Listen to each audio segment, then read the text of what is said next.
In this video, I want to explore something that has a new data type that I didn't talk about in the earlier video because it is so different from any other data type that most conventional languages use. Lisp might be the exception to here. So we're again going to go into the interactive Ruby browser, and we're going to explore what Ruby calls symbols. And I want to motivate that by doing something that you might see every day. So let's say you're trying to compare two strings, and I'm just going to hard code them. Obviously, more often than not, you would be comparing two variables that are strings. And yay, those are true. We like that to be true. And this is really helpful. Maybe if you're in a web context, one of these is a string, a variable that you got from the web browser, and the other one is a hard-coded string, and that happens quite frequently. If we use one method that Ruby provides for us, we get this object ID. Because every object needs to be uniquely identified, Ruby exposes that to us. So we can compare the object IDs of these two strings. Since they're the same string, you might think that they have the same object ID, but they do not.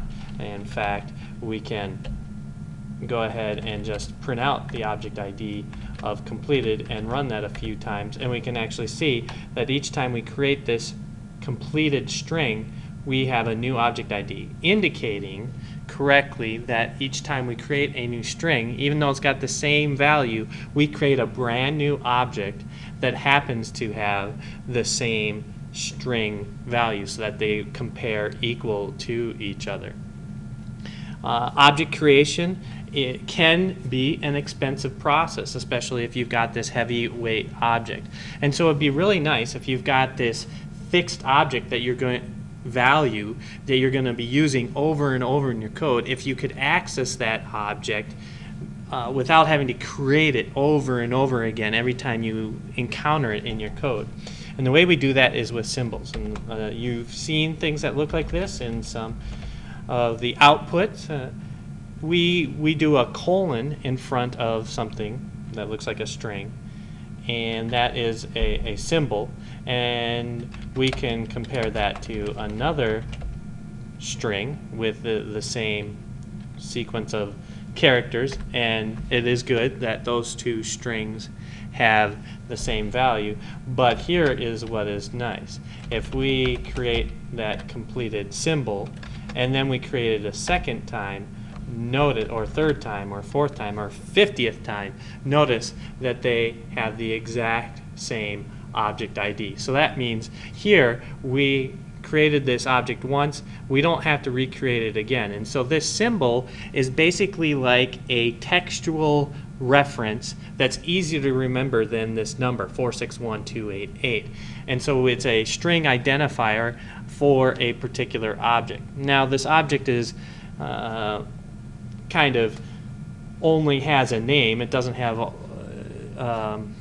all the methods by default that other objects would have, but sometimes that's exactly what you need. You just need to say, I've got an object and I need to use it here, here, here, here, especially if you're doing string comparison, because what we can do is we can turn our symbol into a string, and so we can compare that to a string very easily, and they are the same, like we would expect.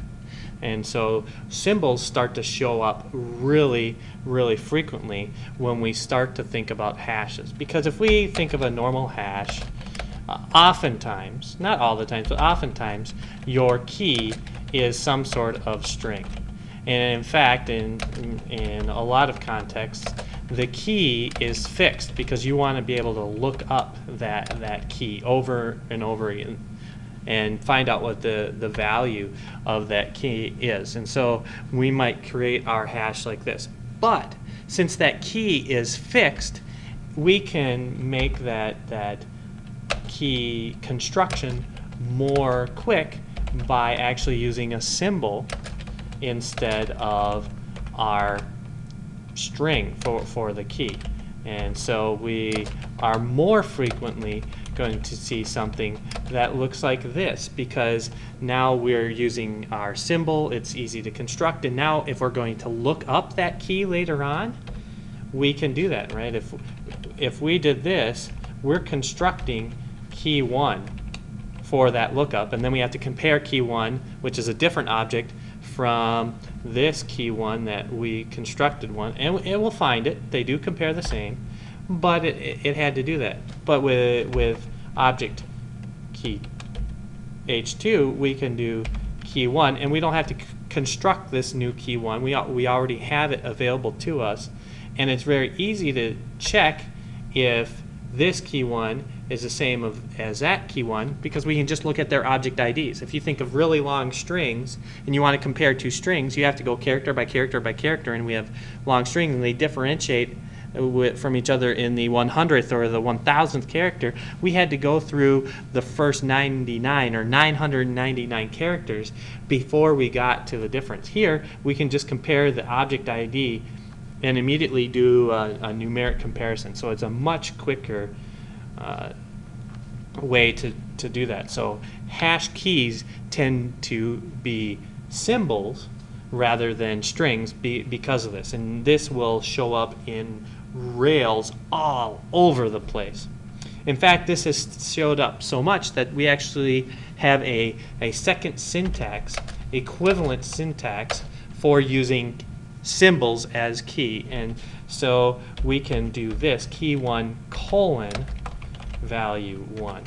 And this is the same as H2, but a more succinct version of it, because we don't have to have those arrow signs in there. This is very readable to us. Oh, key 1 is the key. This colon kind of represents, and its value is, and we can see what that value is here.